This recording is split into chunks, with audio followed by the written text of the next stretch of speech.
Welcome everyone to another week of our continuing journey through Haftaras.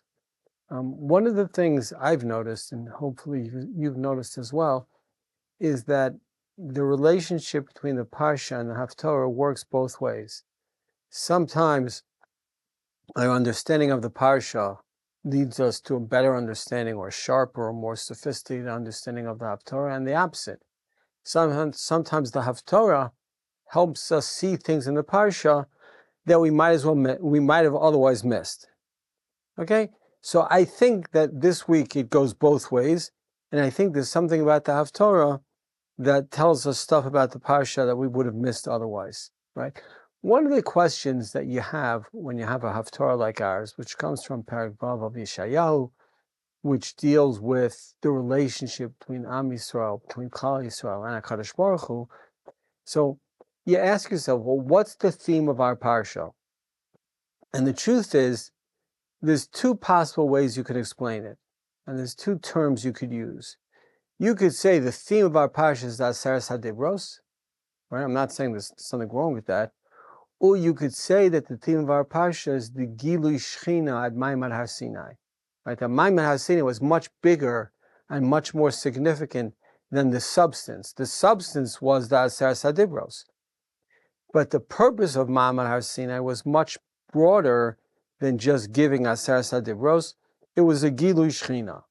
So, for example, if you say the Sheish Zechirot every day, we normally say that it's the idea of the Ramban. The Ramban has, it's not just, Zachait Asher Socha Amalek. That's a mitzvah say. The Ramban says there are 6 things that you're supposed to remember, and some people are makbid to say them every day. My Siddur, I just looked in before, he quotes it from the Sefer Achreidim, not from the Ramban. But we normally think of it as the Ramban. And when it comes to the Zechira, the remembering of Maimad Har Sinai, it's clear that that's what it is. The main part of the Zechira is to remember what? Yom Asher Amarta Lifnei Hashem Elokecha B'Charev Be'emor Hashem Elai HaKeli Et Ha'am Hashmim Et Divrei Asher Yilmedu Lira'oti Kol Hayamim Asher Mechayim Al Adama Ve'et Pneihem Ilamedun. Right? Remember the day, not that God gave us Aseres HaDibros. The main thing is, remember the day that God was Megala His Shechina. He revealed Himself to Am Yisrael. Right? That's the significant part of the story. The theme of the Parsha is that God revealed Himself in Maimad Har Sinai. It's our relationship with God that's critical to that story. The Aseres HaDibros are important. Obviously, they're the Dibros. And God said He told us 10 things at Har Sinai, and they're very significant. But that's not really what the Parsha is about. The Parsha is about our relationship with Kadosh Baruch Hu, who is both simultaneously immanent and transcendent. Or in the words of God, He is both Avinu and Malkeinu. And He is both of those things at the same time. Right? Avinu, He's my Father. I feel close to Him. I can go to Him with personal issues. I feel comfortable with Him. He's Malkeinu. He's my King. He's overwhelming. He's scary. I'm afraid to approach Him. And the fact that both of those opposites, that dialectic, as Brisker would call it, happens simultaneously, that's who HaKadosh Baruch Hu is. But we have to try to sort this out. Okay, so our relationship with HaKadosh Baruch Hu is clearly the theme of the main part of the Haftarah. In fact, it seems to me that Chazal equate Maimad Har Sinai with something, with words that we're normally afraid of. Right? Ma'aseh HaMerkava. There's a Ma'aseh HaMerkava in Yeshayahu that we're going to read this Shabbos. That's our Haftarah, Perek Vav of Yeshayahu. And there's the more famous Ma'aseh HaMerkava in Yechezkel. Okay? Now, Chazal equate the two, and there is much that the two have in common. But of course, there's also, it's important to point out, the Haftarah on Shavuos, where we once again read Maimad Har Sinai, where we re-experience Maimad Har Sinai, the Haftarah for them, for Shavuos, is the Haftarah from Yechezkel, the Ma'aseh HaMerkava, and the Haftarah for reading the Aseres HaDibros and the Gilui Shechina of Har Sinai in our Parsha is from Yeshayahu. But there's a huge difference between the Ma'aseh HaMerkava in Yeshayahu and the Ma'aseh HaMerkava in this week's Parsha. Right? And there's a huge difference between the Maimad Har Sinai in this week's Parsha and the Maimad Har Sinai in the Haftarah. What's the difference? The difference is a direction, right? This week's Parsha, Maimon Harsina, is a Gilu Shechina, right? God is showing himself to us, is revealing himself to us, whatever those words mean when you use those words in relationship to God. But in Haftarah, in this week's Haftarah, and in Yechezkel as well, it's exactly the opposite. It's a Hester Panim. God is hiding himself from us, right? It's describing the relationship between Klal Yisrael and HaKadosh Baruch Hu. Yes, like in our Parsha, but it's in the opposite direction. In our Parsha, God is revealing himself to us. He's letting us know him. And in Yechezkel and in Yeshayahu, it's the opposite.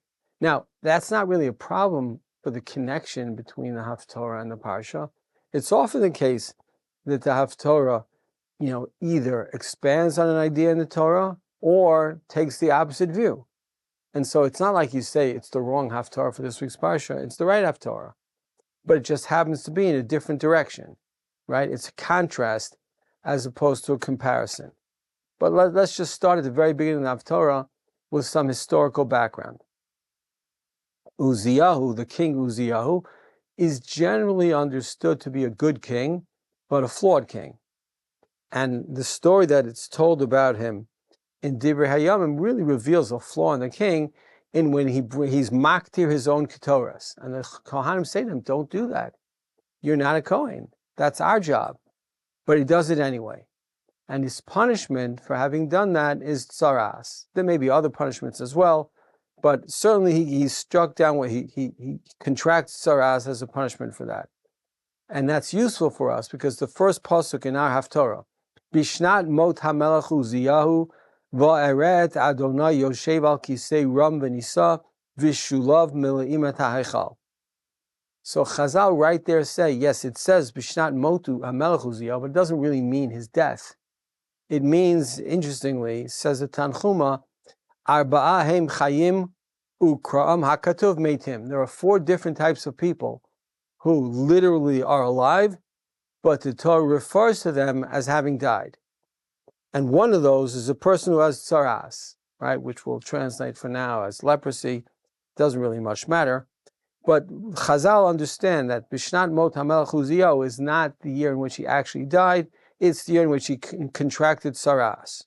Right? Another interesting thing about our Haftarah, even though it's the 6th parak of Yeshayahu, is that many Parishanim think it is the inaugural nevuah of Yeshayahu. Okay, it says Rashi, the first Rashi in Parak Vav in our Haftarah, Siman zeh tchilat hasefer. Says Rashi, this is really the beginning of the book of your what number are we doing again? Of Yeshayahu, sorry. Okay. Utchilat nevuat Yeshayahu. This is the first nevuah.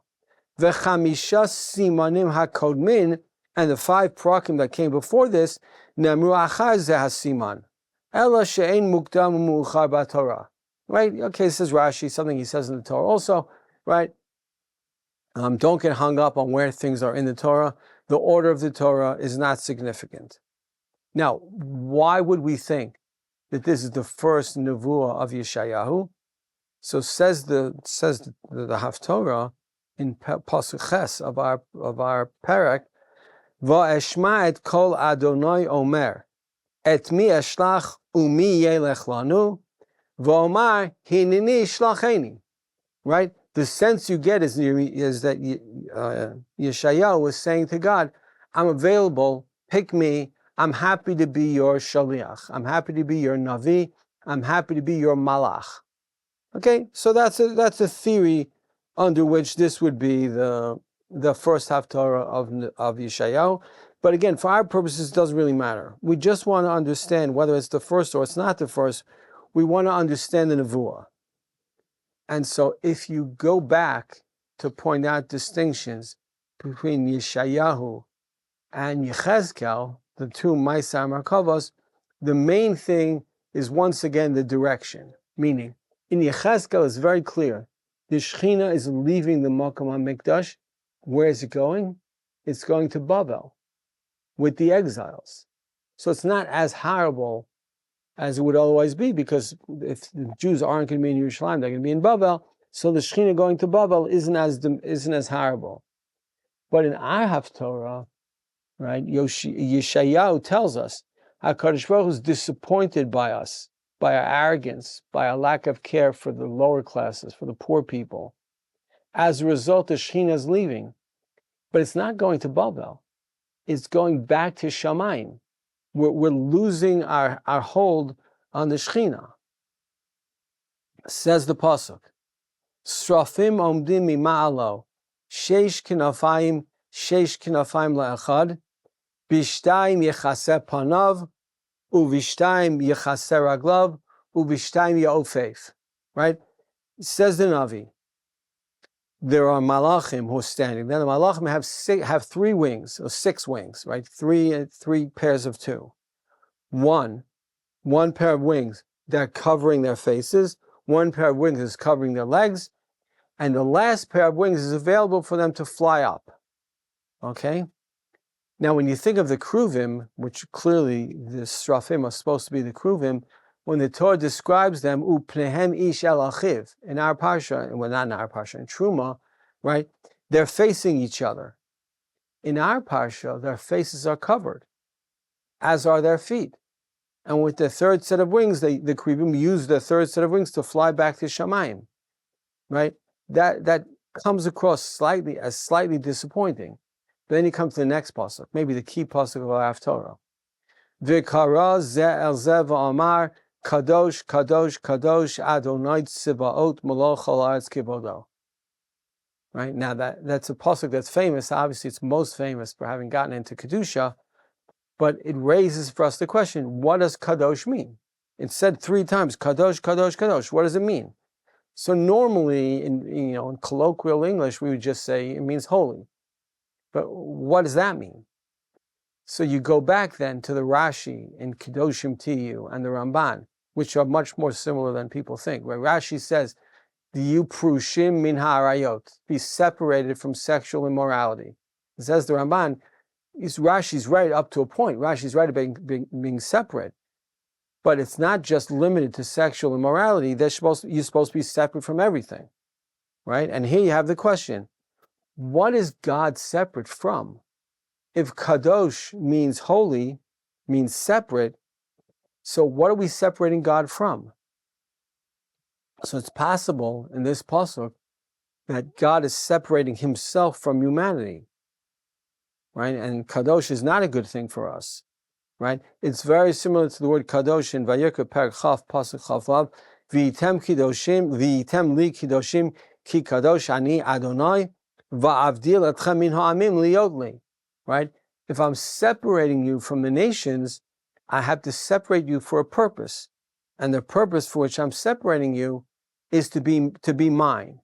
If you're mine, you're not part of the world, you're not part of the other people in the world, you're not benefiting from the world. Okay? But the meaning and our struggle to find the right meaning for the word Kadosh basically starts to pull us down the rabbit hole of metaphysics. Right? What are metaphysics? Physics is the physical existence of the world. Metaphysics is the things that can't be described physically, right? And Rav Moshe Lechazin here points out that his grandfather, the Rav, had an interesting translation of this pasuk. The Rav, in his piece, Isha Emunah, translates the word Kadosh as transcendental, right? And he basically says transcendental, transcendental, transcendental, right? And then what's the continuation of the pasuk? Malach Haaretz Kibodo. It's the exact opposite of transcendental. If God is so big and so much bigger than us and so much larger than us and so much holier than us, then why is Malach Haaretz Kibodo? Why is the world filled with his glory? So let's take a step back. If you know anything about the yeshiva and you know Rav Ezra Bick, so on Shabbos he gave a kiddush. I was there, and he quoted from Rabbi Yehuda Halevi, and I think it's really, really helpful here. Rabbi Yehuda Halevi, it's now actually a song, but Rabbi Yehuda Halevi has 2 lines in his piyut. Ana emtza'acha, where am I going to find you, HaKadosh Baruch Hu? Mikomcha na'alev nistar, right? Your place is exalted and hidden, meaning how am I going to find HaKadosh Baruch Hu in this world? On the other hand, va'ana lo emtza'acha, But how am I not going to find you in this world? Kivodcha malei olam. Right? Your glory fills up the whole world. So on the one hand, it's hard for me to find mikomcha because it's na'alev nistar, but kivodcha malei olam. On the one hand, you're transcendental. On the other hand, you're immanent. You're close. On the one hand, you're avinu. On the one hand, you're malkeinu. And these two extremes define our relationship with HaKadosh Baruch Hu. But they're not in conflict, right? Even though it seems that way. They're complementary. It's not just that both things are true, they're true at the same time. And not only that, we can't have one without the other. God is transcendental, meaning he's overwhelming, he's separate, he's other. And at the same time, he's Moloch Haaretz Kivodo. He's immanent, he's accessible, he's approachable. If we search for God, we will find him. This has to be. Why? Because otherwise, God would, on the one hand, be too much like us, and that's impossible, right? Or God would have to withdraw from any involvement in the world. He's so great. Why does he care about me? Why does he care about you? Why does he care about our families? Right? On the other hand, if he cares about our families, maybe he's not so great. Both opposites have to exist at the same time. Each of these extremes on their own is impossible to even consider. We live in a world in which God is both at the same time bigger than the world and involved in every small detail of the world. On the one hand, God is Ki lo yirani ha'adam v'chai, you cannot look at me and live. And on the other hand, in our parsha, Ki bayom hashishi yireid Hashem le'nei kol ha'am al har Sinai, le'nei kol ha'am. Well, I don't get it. If God is Ki lo yirani ha'adam v'chai, why is God going to appear le'nei ha'am? Each of these opposites completes each other. On the one hand, God is coming to Har Sinai to reveal himself to us, bichvodo u'va'atzmo. And on the other hand, we're told, v'higbalto ta'am savig le'mor, hi shamu lachem alot bahar u'nugah b'katzeu, kol hanogea bahar mot yumat. They're opposites, but they complete each other. Meeting God in our lives is what we most hope for. It's also the most terrifying thing that could happen to us. And this takes us back, I think, to the Rambam on Avat Hashem and Yirat Hashem and Hilchos Yisodei HaTorah in the second parak. Says the Rambam, Ve'eyach hi haderech laha'avato v'yirato. How do I get Ava and Yira? And the Rambam is clearly bothered by the fact that he seemed like opposites. Bisha she'it bonein ha'adam b'masav u'burav ha'niflaim ha'gdolim v'yireh mehem chachmato she'en lo erech ve'en lo kates. When you have some insight into the world, into what God did, what the intelligence that it took for God to make the world, to make nature. Miyad hu ohev u'mishabeach u'mifa'er u'mit'aveh. He desires ta'ava gdola le'dah Hashem hagadol. Right? I'm overwhelmingly in love with God. I want to meet God.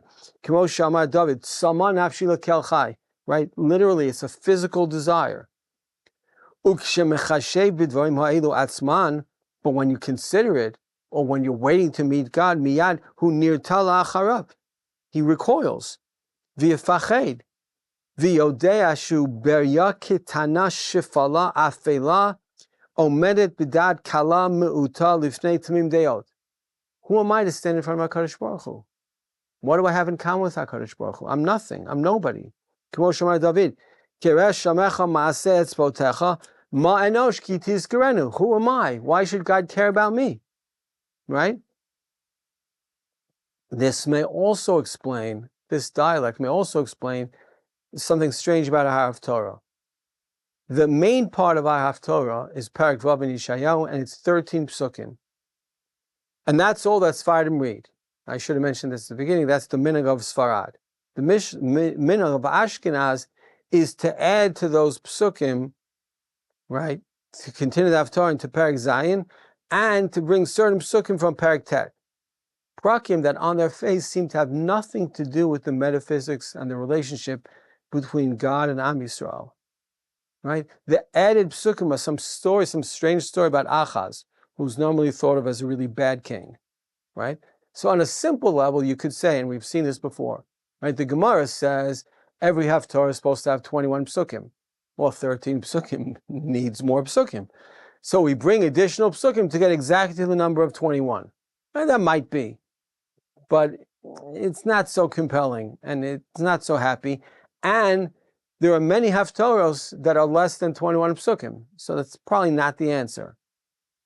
The sense I get, having done what I've described to you till now, and having worked on this hard, is that Haftarah is making the same point in form and in substance, right? On the one hand, we're talking about Heichal Hashem, we're talking about Srafim, we're talking about Malachim, we're talking about enormous issues and enormous descriptions of God. We're talking about the Maisa Merkava, Shulav Milaim et HaHeichal, right? Why would a God like that, a God so big, a God so transcendent, why would a God like that care about Achaz and care about some silly story in the history of the Jewish people? But that's exactly the point. He's both. He's Kadosh, Kadosh, Kadosh, and he's Moloch Haaretz Kivodo. He's too big for the world, and yet he's the same God who, according to the Mekubalim, had to make room for the world via Tzimtzum. He had to literally contract himself so that we can exist.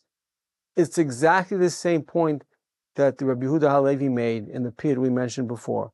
Ana emtsa'acha mikomcha na'alev na'elam. Right? How am I going to find you, God? Your place is exalted and it's hidden. But va'ana lo emtsa'acha. How am I not going to find you, God? Kivodcha malei olam.